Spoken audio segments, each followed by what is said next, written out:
Hello and welcome to FFRF's Ask an Atheist. I'm Liz Cavell. This week we're going to be talking about public school officials behaving badly. We're going to discuss two recent FFRF complaints featuring inappropriate conduct by school administrators. And joining me today is FFRF staff attorney Chris Line. Hi, Chris. Hey. As always, we want to hear what you're thinking about the topics we discussed today. Leave your questions in the Facebook chat below or email them to askanatheist@ffrf.org. Now, before we dive into today's stories, we are going to provide an update to a complaint we covered on last week's show. We're happy to report that people housed in the Itasca County Jail in Minnesota will no longer or will never have religion forced upon them in the new jail in the form of this massive Ten Commandments display. If you remember from last week, the county actually did paint over the Ten Commandments and other religious messages that were part of the new constructions. This was reported in the Star Tribune, and the county administrator explained, ultimately, it just had to do with defending the situation and how many public dollars might be at risk there. That was a quote. And he noted that it was the sheriff, Joe Dasovich, who made the decision to repaint. So cheers to Itasca County for doing the right thing by the law and also by those housed in its jail and painting over its mammoth religious display in its county jail. County commissioners, you remember, told constituents last week that they'd received hundreds of emails, calls, texts about the religious writings, and more were in favor than against. And of course, several commissioners had to point to their own Christianity and explain they prefer to leave the walls untouched and that they were only grudgingly complying with their constitutional obligations. I will say that the Star Tribune that reported the news, the comments on the news report were really favorable in the direction of the separation of church and state. So that was very heartening to see that a lot of members of the public, at least that were consuming the news reported by the Star Tribune, were definitely understanding and thinking that the county did the right thing in painting over the Ten Commandments. So that's great. So on to some of our school complaints that we're going to talk about today. It's almost the end of the school year, but there's still just enough time for public school officials to impose their personal religious beliefs on students and defend their rights of conscience. So we have a couple of complaints we wanted to highlight this week. Last week, FFRF stepped in to defend the free speech of students after a Virginia school board targeted a specific student's artistic expression. So tell us the background on what happened there, Chris. Yeah, a Fort Defiance high school student caused a big stir when she used her art to express the idea that growing up queer meant you couldn't be saved by God. Abby Driscoll entered several pieces in the high school art show, but one piece led the Augusta County School Board to target her work. As you see here, the background of the piece features pages from the Bible, while the foreground shows praying hands clasping a rosary. There are bloodstains in rainbow colors. The text reads, "God loves you, but not enough to save you." This is so creative and expressive, and I love it. And everyone behaved normally because this is student artistic speech, right? Definitely, that's exactly what happened. No, the trouble began shortly after Abby finished putting the work up on display. She started getting texts that her work was being shared on social media. Someone saw it in the lobby, was offended, and started spreading it. More people were critical of the work, including at least 2 school board members. And this student's painting actually made the local news, and we've got a clip of that. The Augusta County School Board called a special meeting Saturday night to discuss artwork made by a student that was set to be in an art show at Fort Defiance High School. Board member Timothy Simmons said in a Facebook post that people had reached out to him calling the artwork offensive. Olivia Whitehouse joins us live from the newsroom with more. Olivia. Chelsea, as you said, Simmons said in his Facebook post that people reached out to him with concerns. But there were also comments under that same Facebook post saying there was nothing wrong with the artwork and the child should be able to express themselves. The piece depicts praying hands holding a rosary over pages of the Bible with the words, "God loves you, but not enough to save you." One commenter told me they found out about the situation through the post. As I read through, I even said to myself again, why are we doing this? You know, a piece of art and it's expressing how they feel about stuff. What's the problem? Yeah. My thoughts exactly. Yeah, well, that's not the thoughts of the school board. I personally find it offensive, said August County School Board member Tim Simmons, who posted about it on Facebook. The school board has called a special meeting tonight at 9 p.m. to discuss, he told people, after saying several people reached out to him about the artwork. He said the school board is working with our legal counsel and I'm currently reviewing Supreme Court rulings relevant to the situation. So the school board member was diving through the case law to try to figure out how he could do something about this artwork on display in the art show. I wasn't able to confirm it. I did see a lot of places reporting that the theme of the art show was trauma. So I think she pretty well nailed it. I'm not sure what more she could have done, but here's another piece of art that the student drew. Freedom of religion means freedom from religion. We could probably put that as like our personal thing here, you know, adopt it from them. Seriously. Yeah. Another interesting thing, while the county board was meeting about their daughter's work, the board actually hadn't bothered to tell the family that they were meeting.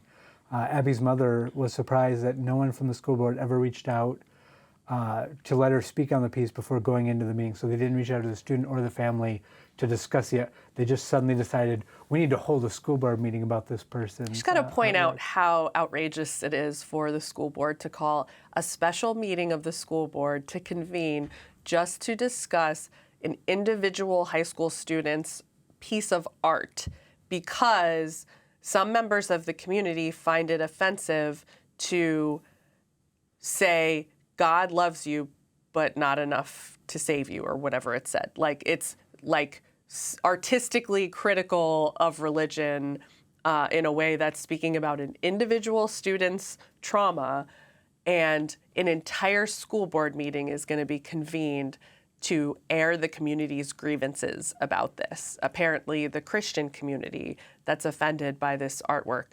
Thus, the entire debacle is proving the thesis of this student's art, which is that they are rejected and ostracized from the Christian community for who they are and what they think. Right, and the irony is that we see school boards all the time use student free speech as a way to impose religion.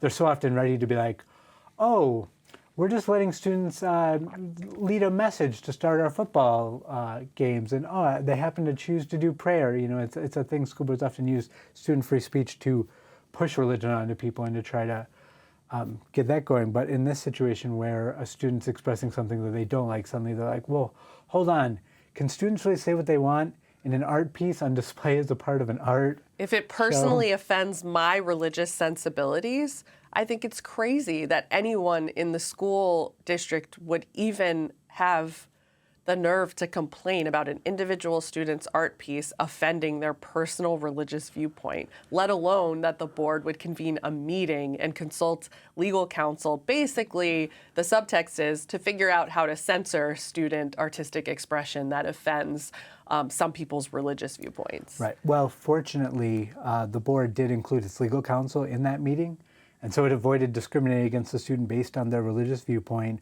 or in any way curtailing the student's speech. However, the board did announce it will look into possible policy adjustments or other possible solutions to help remedy a problem like this in the future. In our letter we wrote to the board, we emphasize that this is a piece of art, a deeply personal expression by a student of their personal beliefs. The best art evokes strong emotional reactions and stirs discussion. The only problem the board needs to address in the future is the conduct of its board members when confronted with viewpoints that conflict with their own personal religious beliefs. Exactly right. And, you know, the whole purpose of art and the art show, as we pointed out in our letter, is to create discussion, to like evoke, in this particular show, the experience of trauma. And the fact that some people were so offended by anything even remotely critical of a religious viewpoint or an individual's concept of God that they have to single out an individual high school student to be basically have her art dragged before the school board is astounding. Yeah, I mean, it's almost ironic that it's almost like they're doing this performance art exactly as a part of this piece, you know. It was all part of the art show? Right. I mean, If Abby only. described her piece. She said the whole thing is about showing light through the darkness of trauma. That piece in particular was about religious trauma and trauma faced from not being accepted in a quote-unquote loving community. I wanted to really portray that. I know the message is a little strong and in your face, but the kind of shock factor is what I wanted to get out of it. Those are the students' words, yeah. completely appropriate aim when creating art, and obviously got exactly the reaction that the piece was trying to describe has been the students' experience. Yeah. So we did, in our letter, we reminded the school board that as public school board members, you have a responsibility to uphold the First Amendment rights of all Augusta County public school students, regardless of your personal beliefs, and their decision to hold a special meeting regarding a student's artwork and the implication that that kind of message will not be allowed in the future, that isolates a specific viewpoint for censorship, and the board cannot use its position to censor student artistic expression simply because that view is contrary to their own. We concluded that letter noting that any attempt to block student speech for the religious viewpoint it expresses violates the free speech, establishment, and free exercise clauses of the United States Constitution, and they must not allow their personal religious beliefs to interfere with their constitutional responsibilities to students and the broader community. We asked the board to refrain from further attempts to interfere with student speech, and we asked them to issue an apology to Abby, whose artwork they unjustly targeted. Yeah, and I mean, the board, it sounds like, understands that they have absolutely no constitutional leg to stand on in taking any action that would censor student artwork that offends a certain group of people because of their own religious beliefs, and that they're saying, we'll look into it and look at our policies and make sure this situation doesn't happen again in the future. Hopefully is just a means by which to placate an angry mob. But of course, if they do have any plans to have any kind of policies or, parameters around future art shows that will target and censor unpopular speech, especially speech because it's critical of religion, that is absolutely unconstitutional conduct by a school board, and they remain at risk for legal liability. Right, and we don't actually know the views of all the school board members. There were two very outspoken school board members against this. I wasn't able to figure out exactly for all we know, the other school board members thought they were crazy as well, hopefully, and we're like, in this meeting, we're like, what are you doing? But we don't know the views of all of it. But as we noted, this really shows the issue, and they really highlighted Abby's experience. She actually expressed that growing up as a lesbian in a conservative Christian area is difficult, but she said she's found support. She said, in this county, it's very hard. There's a lot of discrimination and backlash, a lot of non-accepting people, but within the LGBTQ community itself, the people I've found have been very strong and very good for me. The community I've found has been really supportive and trusting. Which is a nice coda, and as she seems, the teenager in this situation seems like the only person who has found sort of reasoned and has a reasoned approach to the issue and the art. Right. So that wasn't the only instance of a school official behaving badly that we dealt with last week. Chris, tell us about the bad and unconstitutional behavior of a high school principal in Alabama. Yeah, so last week, multiple Elmore County School District parents reported that on April 12, 2024, John Eklund, founder and CEO of Recovery Alive, was allowed to deliver a religious assembly for students at Stanhope Elmore High School. Our complainants reported students were called to attend a mandatory mental health seminar, but instead they were subjected to Christian proselytizing by Eklund, who preached to students about Jesus and led them in prayer. Now, Recovery Alive is yet another Christian 12-step program that describes itself as prioritizing the power of Jesus through the Holy Spirit to raise hope from the dead. Recovery Alive is an organic living program representing a living God. It harnesses the unchanging truth of Jesus Christ and His Word to a living organic process in order to reach and minister to an ever-changing world. We actually have a short clip of one of his promotional videos that kind of gives you the vibe of the program. Hey everybody, welcome to Recovery Alive. We are so excited that you are here. We feel like God is going to do something amazing in your life today. I just believe that with all my heart. So I just want to let you guys know that we want to make sure that this is a safe place for you to find hope and healing. We invite you to share this, start a watch party. Make sure that you're letting people know that this truly is a place where God is doing some amazing work. Let everybody know about it. We love you guys. As you could have chosen anything to be doing right now, but you decided to kind of hang out with us. So we're so glad that you did. Enjoy this service and God bless you. Well, unfortunately for the students in Eglin, Alabama, they couldn't have chosen anything else to be doing because they were required to go to a mandatory assembly and listen to that guy's program, which is all about proselytizing and pushing Jesus and God belief on students under the guise of a mental health assembly in a public school, which this is a playbook that we see very often actually in public schools, which is this bait and switch where an actual ministry will sort of pitch itself to a public school district, and oftentimes, going to just the school principal, like in this case, to try and get permission to give an in-school assembly for students that kind of purports to be on some secular topic like drug abuse or mental health or character or something like that. And then in reality, the whole purpose of the program is to recruit students into a religious group, or to do ministry on students, or to recruit students to a later event that's going to be an explicitly religious sort of conversion event. We see this a lot. It is unlawful for public schools to host these type of assemblies, and this one was no different.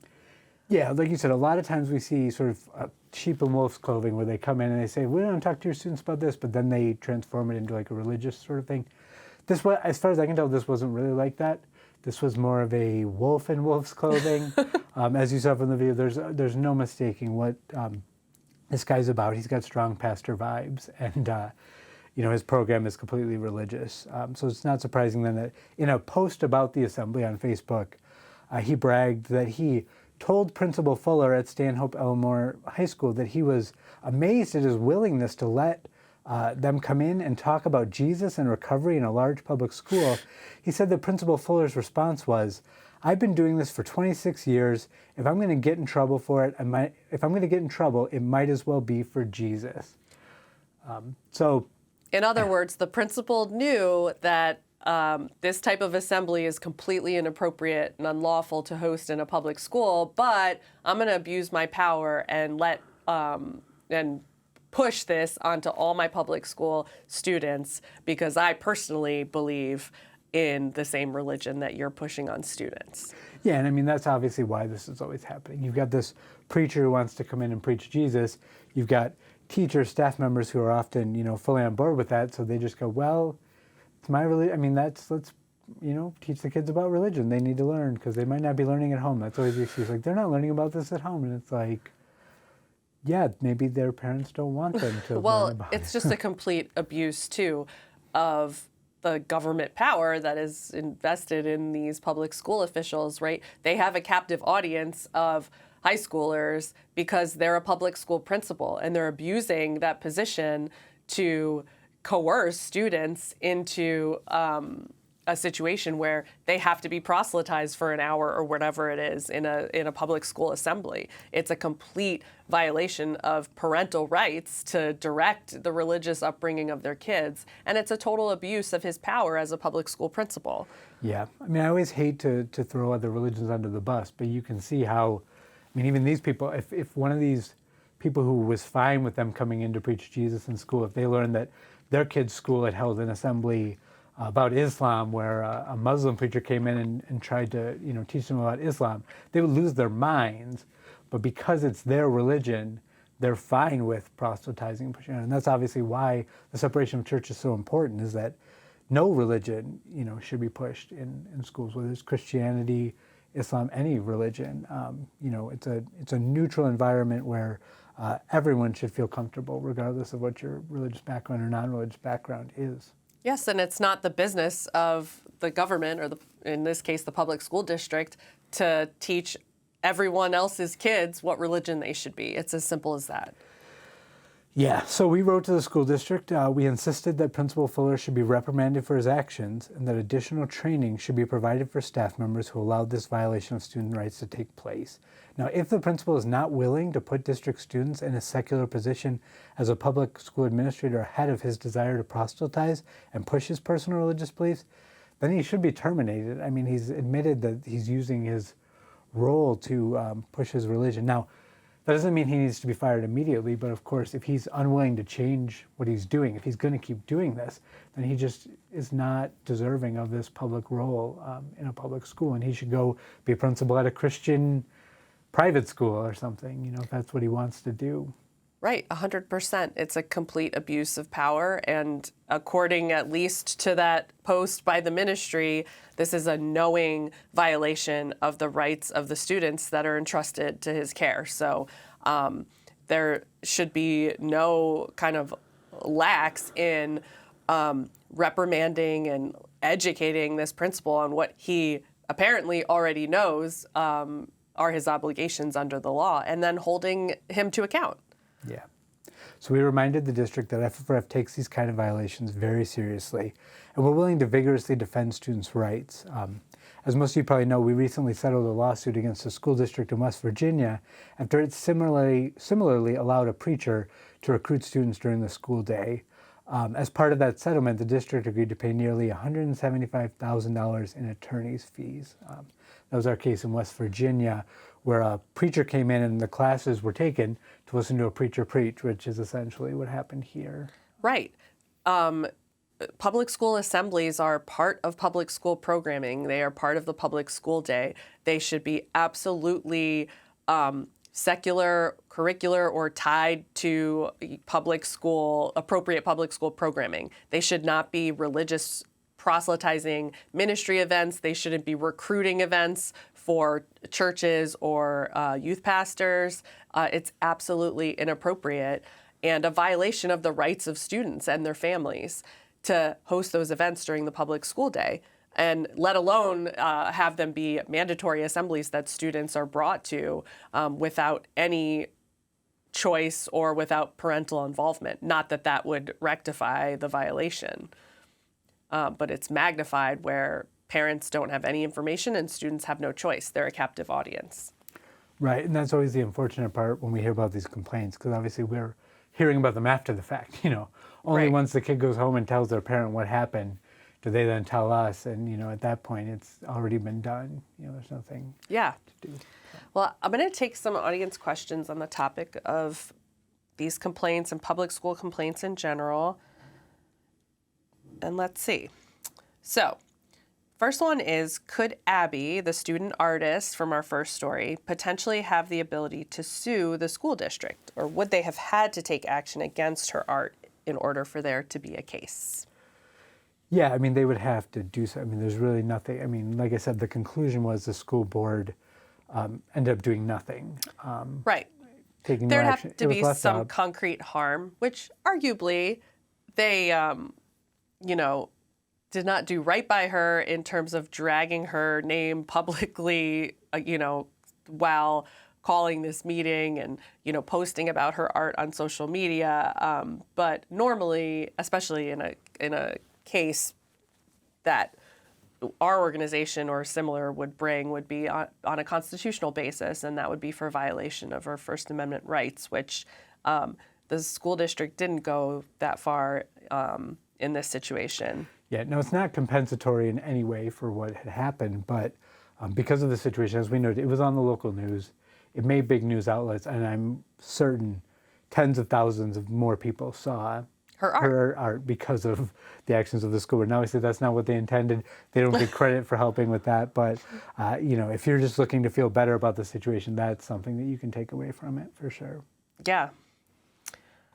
It brought her art to our attention, and we're loving it. And I know that like I would just relish any opportunity to buy some of her art. So, I mean, she's definitely gotten a wider audience for her fantastic art, which is great.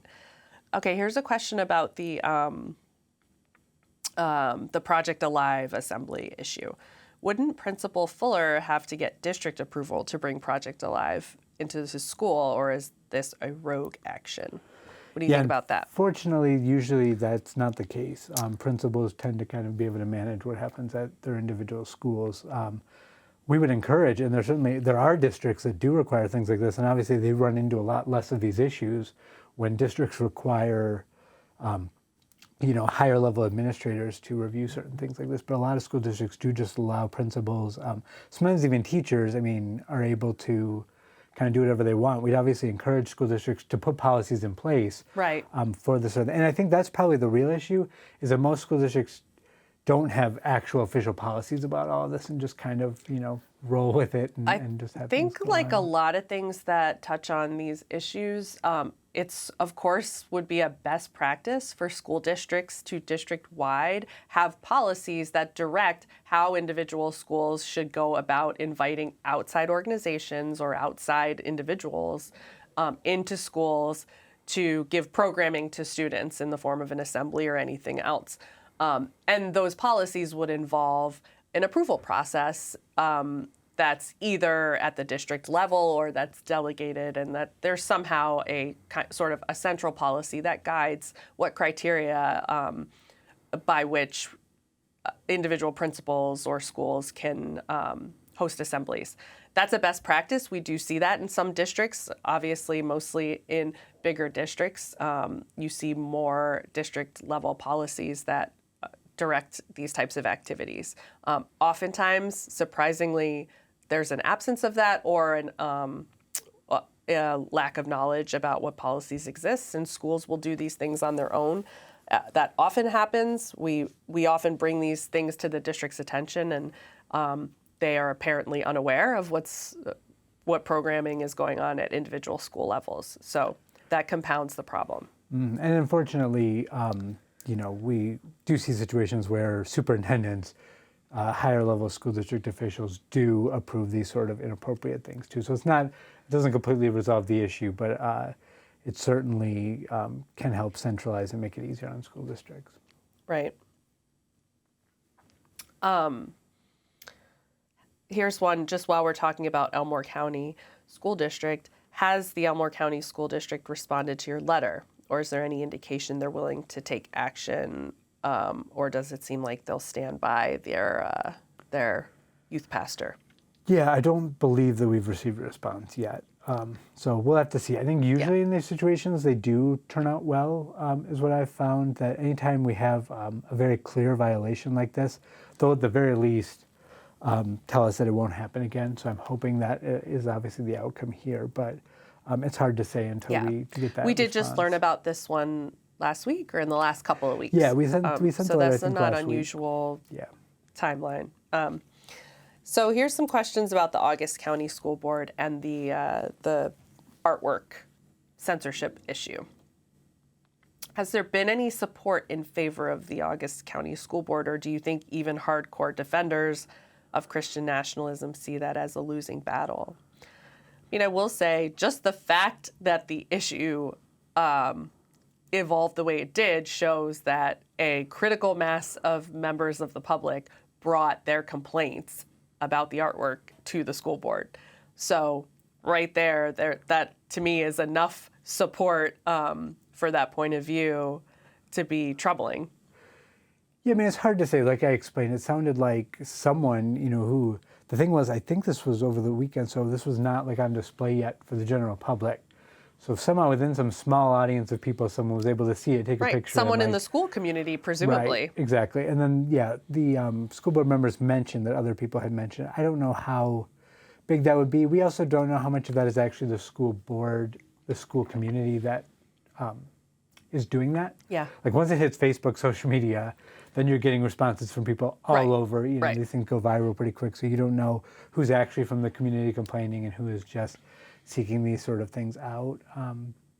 But Yeah, clearly, I mean, as our complainant kind of explained, or as the student, who was not a complainant in this case, the student explained, this is a sort of a very conservative area, and so it's not surprising that they had this negative reaction to the artwork.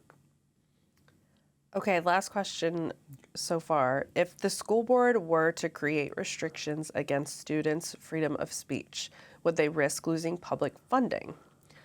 And a follow-up is, would board members risk losing their seats? Yeah, I mean...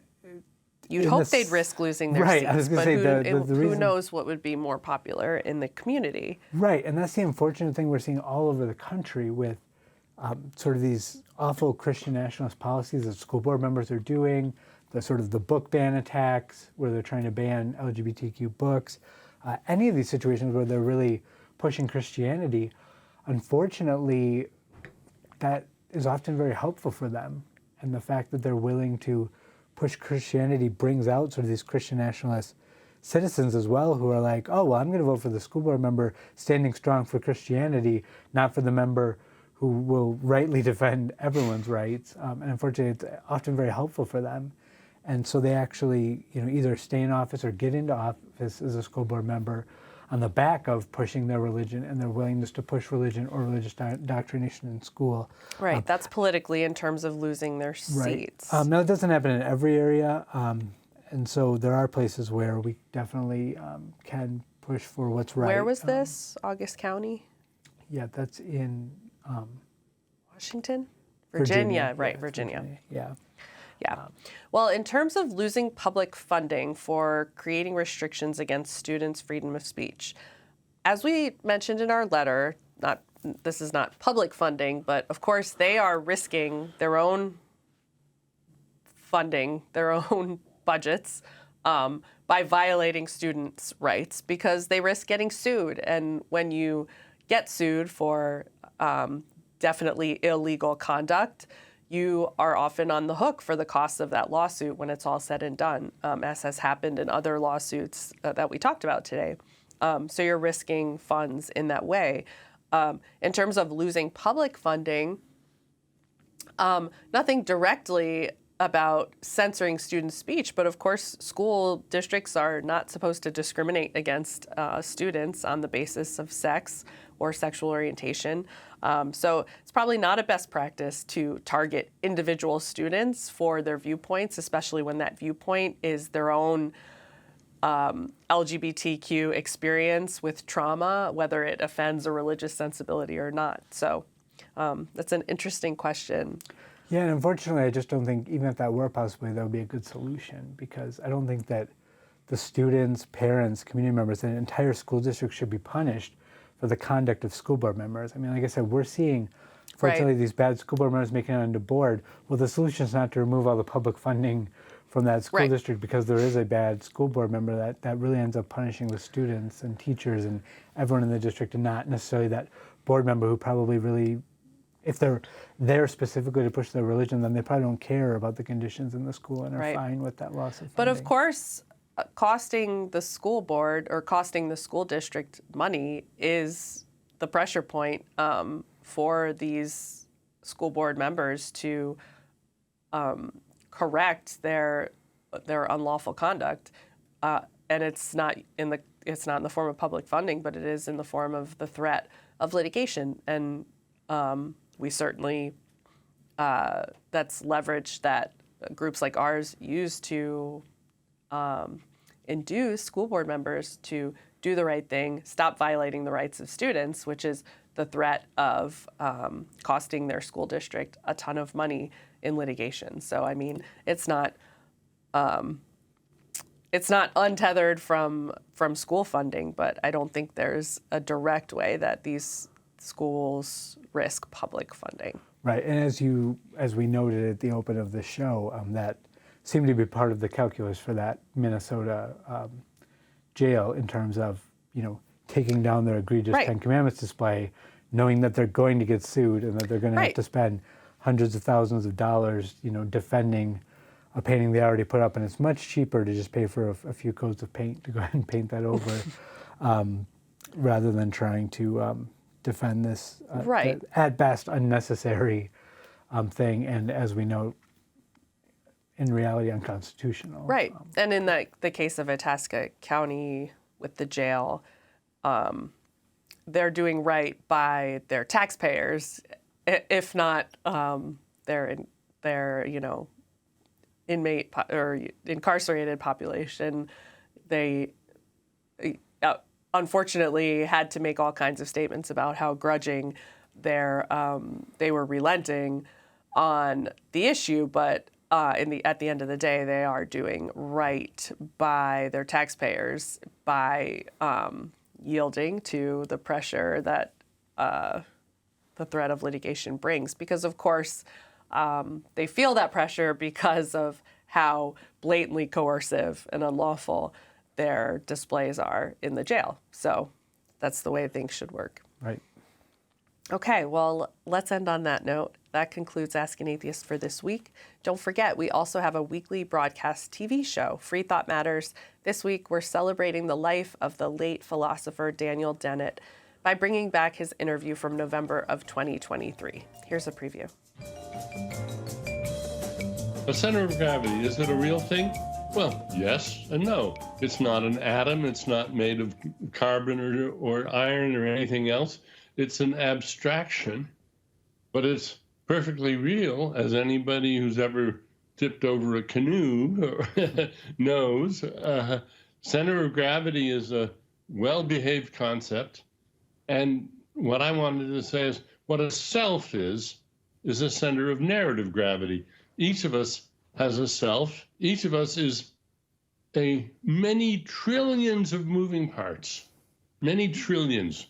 As you sit there in your nice clothes and breathing and listening and talking, it's almost unimaginable how many different parts are in action to make this possible. You can see Free Thought Matters on TV stations all across the U.S. and also on FFRF's Facebook and YouTube channels. And don't miss Free Thought Radio.